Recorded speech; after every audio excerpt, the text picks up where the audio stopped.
warahmatullahi wabarakatuh. Hari ini saya akan review materi hukum pidana yang diajarkan oleh Profesor Dr. Hajah Hedi Nuraini, SHMH, dan Dr. Muhammad Rendi Arif Hayandi, SHMH. Jadi saya akan review materi sifat melawan hukum bab 5. Merupakan unsur objektif dari terpidana karena merupakan penilaian terhadap perbuatan dan bukan pada pelaku. Suatu perbuatan dikatakan melawan hukum apabila perbuatan tersebut masuk dalam rumusan delik sebagaimana dirumuskan dalam undang-undang.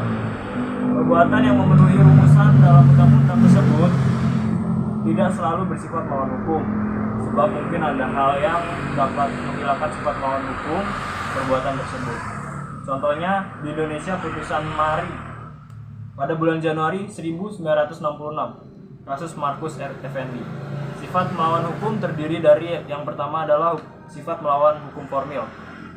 Suatu perbuatan bersifat melawan hukum apabila perbuatan tersebut dirumuskan dalam undang-undang sebagai suatu terpidana dan diancam dengan sanksi pidana.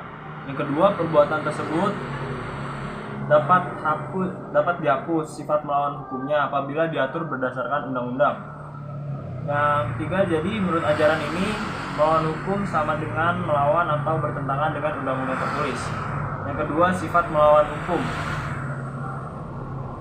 terdiri dari hukum formil dan hukum material. Yang kedua, melawan hukum material.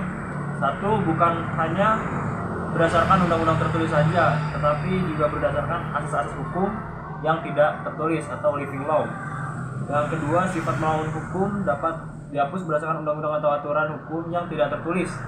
Yang ketiga, jadi melawan hukum sama dengan bertentangan dengan undang-undang atau hukum tertulis dan hukum tidak tertulis atau kebiasaan. Sekian dari saya. Wassalamualaikum warahmatullahi wabarakatuh.